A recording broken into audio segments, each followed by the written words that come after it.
Assalamualaikum warahmatullahi wabarakatuh. Teman-teman yang dirahmati oleh Allah Subhanahu wa taala. Alhamdulillah tim kita sekarang lagi mempacking flash disk kajian Ustadz Abdul Somad, terdiri dari 67 kajian, yaitu tadabbur ayat pilihan dan juga kultum kisah-kisah hikmah yang tayang di TV One selama bulan Ramadan ini. Dan bagi teman-teman yang ingin mendapatkan bisa menghubungi nomor yang tertera di layar ini. Assalamualaikum warahmatullahi wabarakatuh. Assalamualaikum warahmatullahi wabarakatuh. Sahabat Quran yang dimuliakan Allah, buku Jala'ul Aqwal adalah buku yang berisikan tentang syair-syair dan bait-bait yang menjadi landasan bagi kita untuk menyampaikan ilmu tajwid.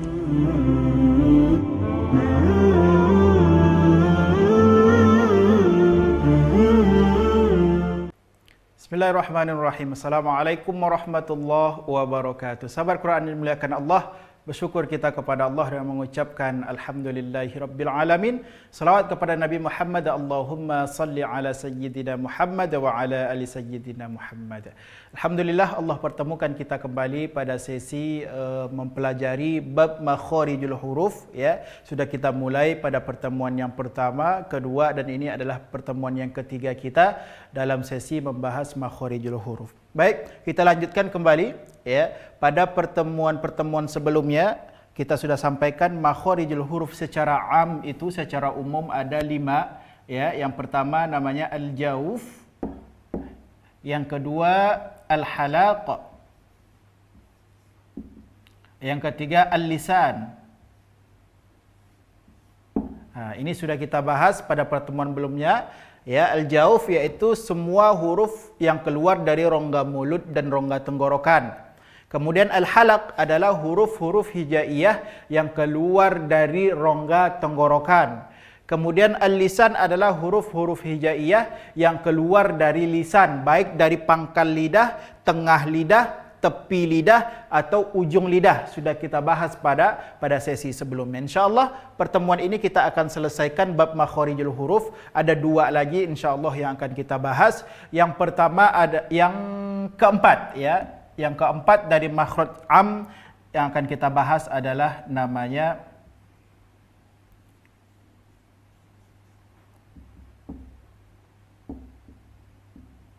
asy-syafatain. Asy-syafatain. Syafatain artinya syafah adalah bibir, syafatain 2 bibir, ya. Maka huruf-huruf yang keluar, huruf-huruf hijaiyah yang keluar karena pengaruh atau pergerakan bibir. Tidak banyak huruf yang keluar dari syafatain, ada sekitar 4 huruf yang keluar dari huruf syafatain ini, dari makhraj syafatain. Yang pertama huruf fa. Huruf fa. Ya. Mana makhraj dari huruf fa? Huruf fa ini makhrajnya adalah ujung gigi seri atas, tempelkan ke bibir bahagian bawah, maka fa. Kesalahan kita biasanya menempelkan 2 bibir, ya. Contohnya fa, salah. Fa, tidak, tapi ujung gigi seri atas tempelkan ke bibir bawah, fa. Maka jelas nanti tampak sifat hamas, mengalir nafas ketika membunyikan huruf fa. Baik, kita latih huruf fa, ya. Yang pertama fa, fi, fu, baf. Lihat, nampak mengalir nafas ketika membunyikannya. Fa, fi, fu, baf. Fu, fan, fani, fafna. Mengalir fa ketika sukun. Fu, fan, fani, fafna. Minal mufni, ma fi, fan, fani, fa. Sekali lagi kita latih huruf fa. Fa, fi, fu, baf. Fu, fan, fani, fafna. Minal mufni, ma fi, fan, fani, fa. Huruf fa, ya, keluar dari pergerakan bibir. Ujung gigi seri atas tempelkan ke bibir bahagian bawah. Oke. Huruf berikutnya yang keluar juga dari pengaruh atau pergerakan bibir, yaitu huruf waw. Huruf waw, ya. Huruf waw ini, ya, cara membunyikannya, cara melafazkannya dimulai dengan memonyongkan kedua bibir, kemudian tarik dengan senyum. Wa, wa. Maka salah kalau kita hanya penyebutannya menjadi wa huwa ala, wa huwa, tak, tapi wa huwa ala, senyum monyongkan, kemudian senyum tarik dengan mensenyumkannya. Ini makhraj dari huruf waw, juga keluar dari pengaruh bibir, ya, dua bibir syafatain. Kita latih huruf waw, ya. Wawi wubau.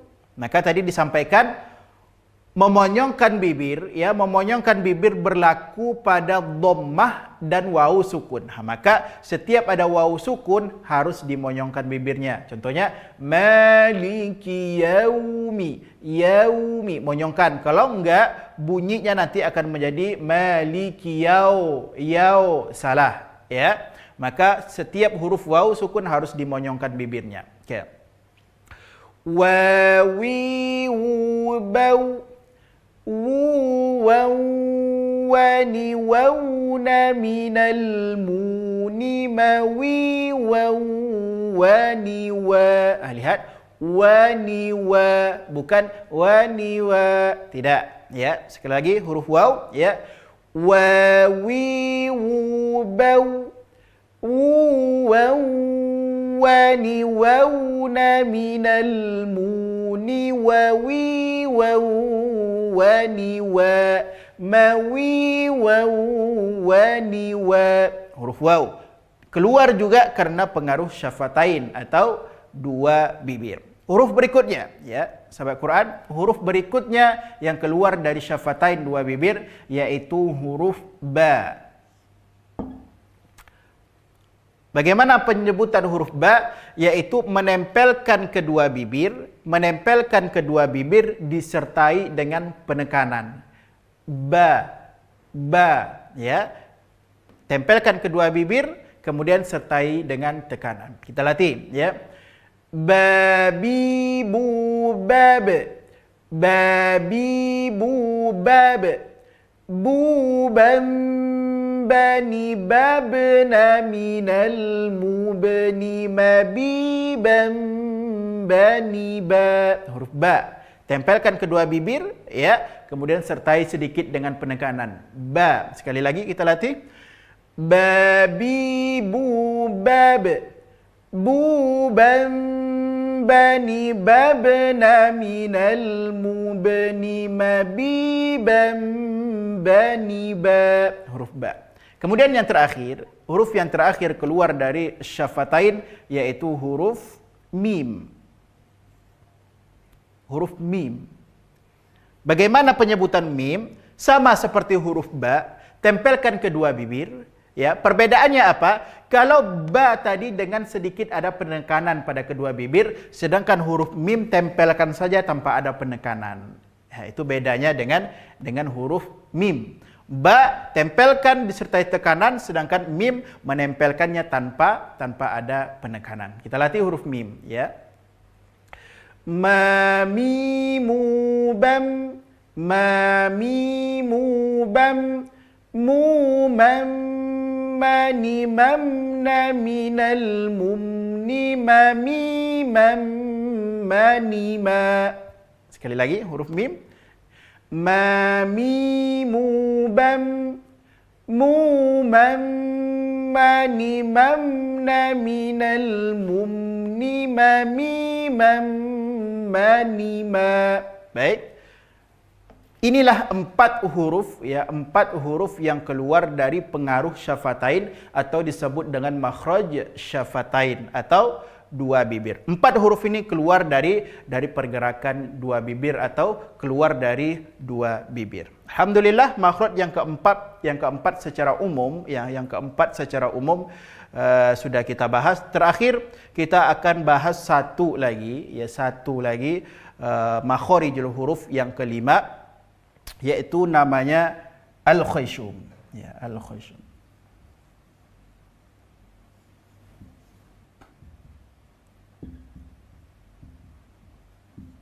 Ya.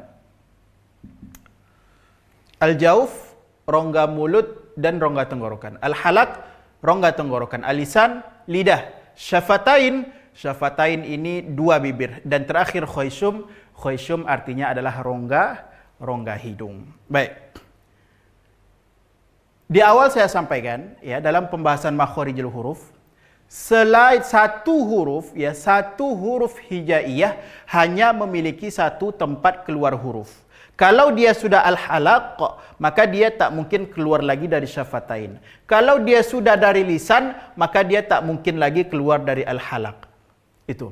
Akan tetapi ada pengecualian saya sampaikan, yaitu terkhusus pada huruf mim dan huruf nun. Huruf mim dan huruf nun, pengecualiannya yaitu selain dia keluar pada makhrajnya, mim contohnya keluar dari makhraj syafatain dan nun keluar dari makhraj lisan, dia juga secara otomatis keluar dari khayshum. Tapi ingat, dia hanya dari segi penyebutannya. Kalau dari segi makhraj, dia masuk kepada makhraj masing-masing, ya, nun di lisan, mim di syafatain. Maka makhraj khayshum ini, ya, dapat kita simpulkan adalah segala sesuatu yang bersifat dengung, maka dia masuk ke khayshum. Segala sesuatu yang bersifat dengung, dia masuk kepada khayshum. Contoh, apa dia sifat yang hukum-hukum yang masuk ke hidung? Contohnya idgham, ya, idgham. Idgham ini dengung, ya, idgham bi gunnah. Contohnya kata-kata may ya'mal, may, masuk ke hidung. Ya, ini namanya khayshum, rongga hidung. Iqlab, ya, iqlab juga masuk. Ya, nun sukun bertemu dengan huruf ba. Mim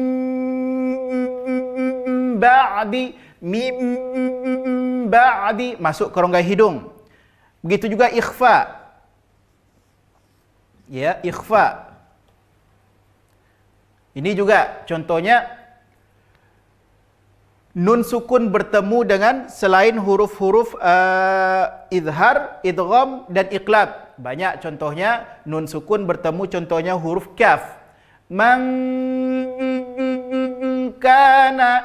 Di situ ikhfa. Maka idgham bi gunnah, iqlab, ikhfa. Kalau kita lihat juga pada mim sukun juga ada ikhfa syafawi, ya, ikhfa syafawi.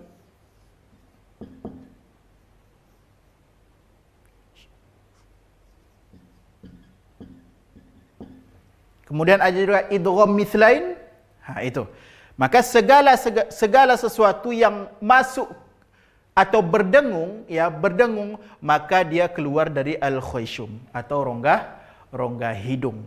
Maka pengecualiannya untuk huruf hanya pada mim dan nun saja. Maka sudah kita latih pada pertemuan-pertemuan sebelumnya, seperti huruf yang ada pada halak tenggorokan ada huruf ain. Di sini hati-hati penyebutan ain. Dia enggak boleh masuk ke khayshum karena makhrajnya adalah al-halaq, tenggorokan. Maka salah kalau baca ai'uba, enggak, tapi ai'uba, tidak boleh masuk ke khayshum. Kesimpulannya, khayshum adalah sifat-sifat yang memiliki dengung atau gunnah saja, maka dia masuk ke khayshum. Dan huruf mim dan nun secara otomatis emang dia masuk ke rongga hidung. Saudara yang dimuliakan Allah, sahabat Quran, alhamdulillah untuk pembahasan makharijul huruf, 5 makharijul huruf secara umum sudah kita bahas dan sudah kita bahas juga secara khas, secara rinci sebagaimana yang dikatakan oleh Syekh Sulaiman Al-Jamzuri. Beliau mengatakan makharijul hurufi 17 'ala alladhi yakhtaruhu man ikhtabar. Jumlah dari makharijul huruf secara keseluruhan yaitu berjumlah 17 sudah kita bahas juga secara khusus. Dari yang 5 ini secara umum, alhamdulillahirabbil alamin, mudah-mudahan bermanfaat, bisa kita latih di rumah masing-masing. Terutama bab makharijul huruf adalah inti dari kita mempelajari ilmu tajwid. Karena tajwid artinya adalah ikhraju kulla harfin min makhrajihi, yaitu mengeluarkan setiap huruf-huruf hijaiyah itu dari tempat keluarnya. Inilah dia 5 tempat keluar huruf dari huruf hijaiyah: al-jauf, al-halaq, al-lisan, syafatain dan al-khayshum. Terima kasih banyak. Mohon maaf atas segala kesalahan dan mohon ampun kepada Allah atas salah penyampaian. Assalamualaikum warahmatullahi wabarakatuh.